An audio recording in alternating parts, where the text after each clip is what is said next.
And welcome back to another episode of the Finance Bible podcast where the boys are together again in person. It's the second ep in a row we're actually in the same room, which is quite rare these days, but Third. third. Well, correct. There we go. There's one more than I actually thought.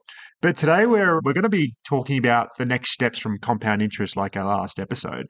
And it's going to be more about how to save for that first 100K. How do you do it? What are the best ways to do it?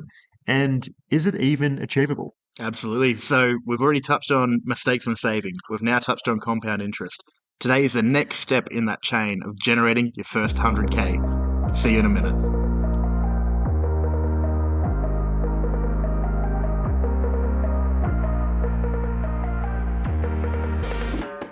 Welcome back to another episode of the Finance Bible podcast. Zeke here. And your co-host Oscar. But before we get into it, please note that nothing in this podcast should ever be considered as personal financial advice. Although, if financial advice is what you are seeking, let us know. We can get you in touch with the correct team. But for now, sit back, relax, and enjoy the show. Let's get into it.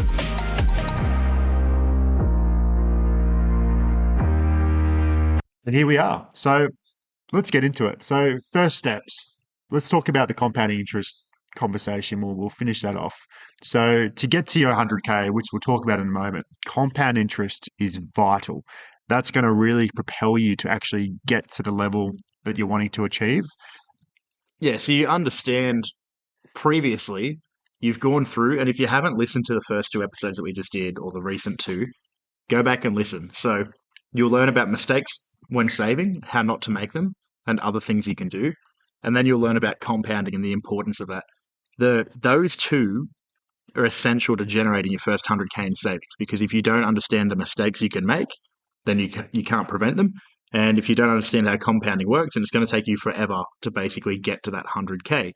So the next step is a fun one. Yep, number one.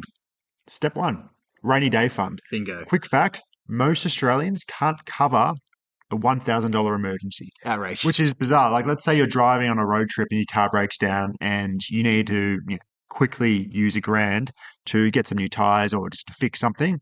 A lot of Aussies can't cover it. So a rainy day fund the purpose of it is simple. It's security for yourself, for your family, for emergencies only, and security before growth. So generally speaking, it can fluctuate, but we like to say around 4 weeks of expenses in an emergency fund, because that's more realistic. Like, that can actually help you, especially with COVID. We saw, the people who had emergency funds were better off because they, were planning for an event. They didn't think COVID was going to happen, but something like that, that is what it's for. Yeah, if you don't have that first emergency fund built up, the rainy day protection, you're in strife. It's raining, you got no umbrella, you're stuck out there, you're getting hailing, and it's no good. It's hailing, it's windy, you're in a hurricane. Storm. You're like me in LA, just copping it. You don't even know. You're just getting blown around for no reason. But you should be in a position where you can go, all right, I'm going to start saving. And the first thing you should do, or you could do, is look at putting aside the rainy day fund. So if you're going to have $1,000 a week in expenses, and you want to save 4 weeks, then that's obviously $4,000. So use that as your savings first if you're trying to build a rainy day fund. And then if you're $2,000 a week, then it's going to be 8K. If you want longer than that, you can have longer than that. You can go 6 weeks, 8 weeks, whatever you want. We personally just do 4 weeks because it's pretty chill and we're not at high risk of anything going wrong. So then after you've set that up, the next step is, all right, automate the surplus. So you've now got the rainy day fund. You understand saving, you've got all of that going, and you've got your expenses sorted out. We don't really recommend any form of structure here. We spoke about different ways you can automate and that kind of thing, but everyone's different. Like, for example, when I was doing it, I knew my expenses, I had my rainy day fund, every bit of surplus I had went into basically automated savings. And that automated savings was quite hefty. It was building up pretty quick because it was everything I wasn't spending. It was out of sight, out of temptation, and basically ready to go after payday. Yeah, and you might have like there's some structures out there, for example, like a 60% of it might be in growth. So ETFs and index funds, super top ups if applicable. Speak to financial advisors for these conversations. And you might have 20%, in terms of like flexibility for like cash for near term goals or offset, but also 20% for safety. So your rainy day fund. So that's one example. Everyone's different depending on your actual circumstances, especially if you have commitments like kids and mortgages and, you actually got a bit of going on. But if you're 20, 30, not much responsibilities, you might want to do something like what Zeke did, just pay for your expenses and everything else is surplus, just smash it into what you're not spending, into your savings.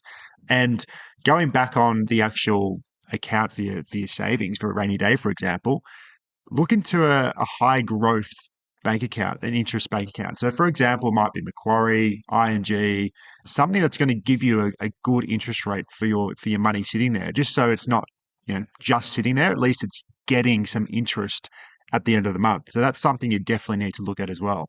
Absolutely. And then realistically, then your next step is, okay, where are the funds going? So not the rainy day fund, not the expenses. Now it's what you're actually accumulating. Where do you put that? How do you let it build? And this is where it varies, and where we say, disclaimer, you should check with a financial advisor. But let's just assume you're me or Oscar, because we can talk for ourselves. We can't talk for other people on the podcast.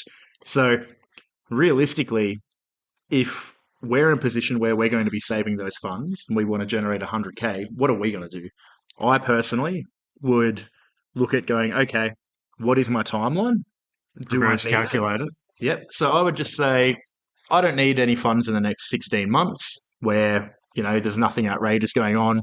If something's a bit volatile, I don't need to pull it out and lose money if it's down. Mm. So I can throw that straight into shares. I can throw it into, say, if I want a bit less risk, ETFs. I could go into, like, for example, Beta 100, like NDQ, or I could go into AINF, which is like an AI, basically ETF in Australia.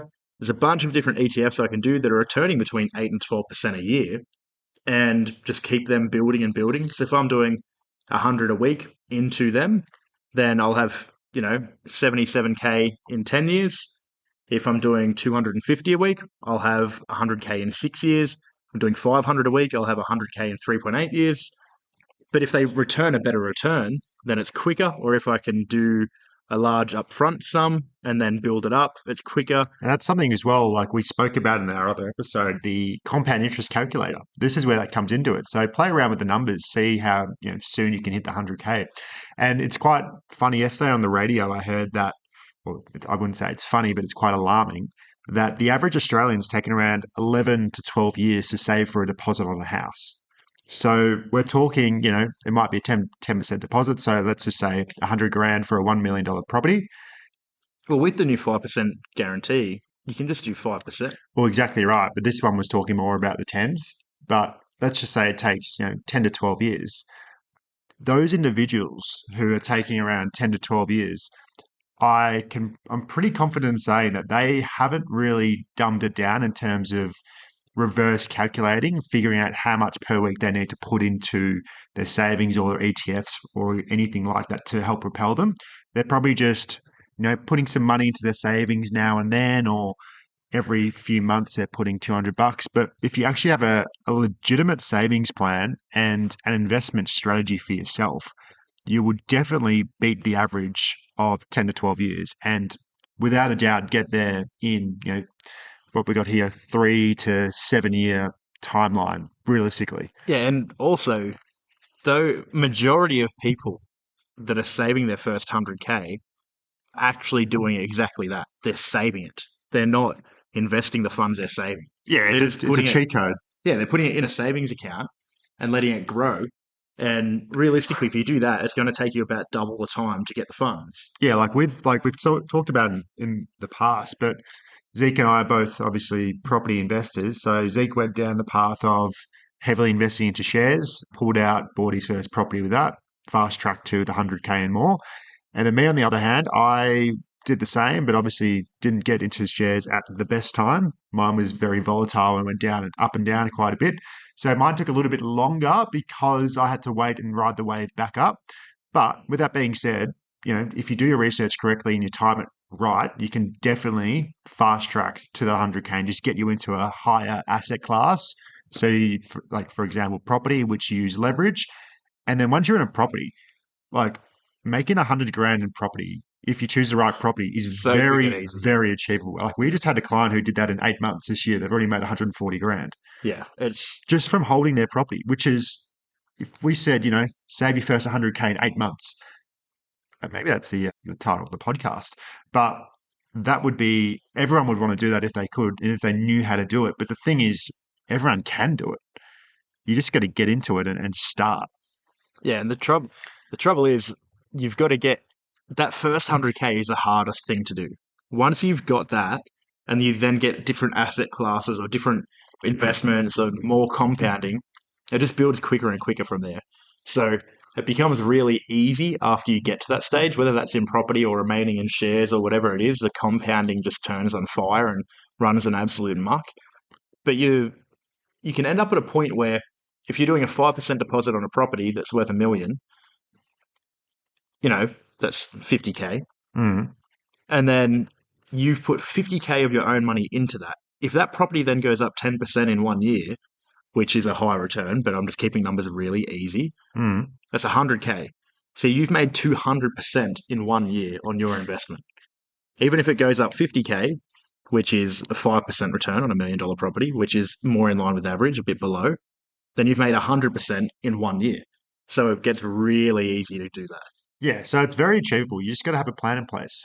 Now, let's talk about the bad things, the common pitfalls. So the ones that pull you back and don't really help you hit that 100K. So, for example, we spoke about last week, lifestyle inflation.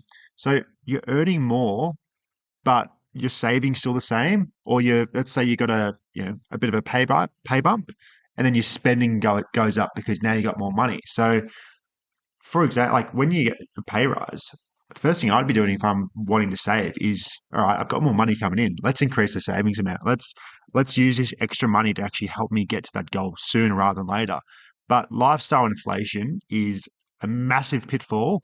And I don't think it helps with social media and everyone posting photos of like materialistic items of watches and cars, because when people get a new income, they're like, oh, I can go get a car loan and get that nice, you know, expensive Porsche or whatever it is, or a Ute, and just blow it all. So lifestyle inflation is massive.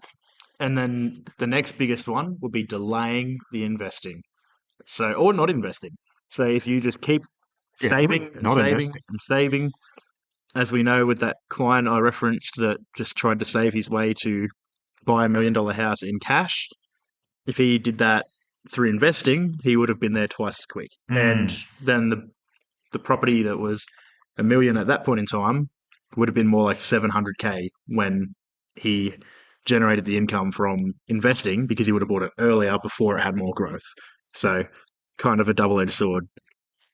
High interest debt cancelling out investment returns. yeah. So if you've got the credit cards and that kind of thing, like we talked about in the compounding, then they can cancel out your growth because realistically, if the interest rate on them is higher than what you're going to return in investing, it may not be a bad idea to clear them out first. hmm And then you've just got your classic not tracking where your spending goes. So poor spending visibility. So figure out where's your money getting spent? Are you spending 20% more than you can afford on DoorDash or Uber Eats? Or are you going out every weekend and just using that credit card just to buy drinks? Like what are you doing? Figure out where the money is going, because once you figure out where the money is going, it's a bit of a wake up call and then you can act accordingly. Absolutely. So realistically, that's a pretty good sum up of everything going on there. You understand how to save, how compounding works, and all of that. You know that the 100K is the hardest to generate because it's just so slow because you've got a little amount of funds to build up in the start. The question is, where do you go from here? After you've got that first 100K, what are the next options and how do you keep compounding from there and propelling to success? And that is something we might discuss next week. Oh, well, there we go. We'll leave you on a cliffhanger. Well, So if you want to find out what happens after this stage, tune into our next episode. Absolutely. We'll see you all there. Ciao. Bye. Dale. Well, that is the end of the episode. We hope you enjoyed it, and if you did, you know exactly what to do. Hit that follow button, like button, subscribe, share it to your friends, families, or even a co-worker. If you're really feeling generous, you could send it off to an ex. But catch you next time. Hope you enjoyed it. Dale. Ciao.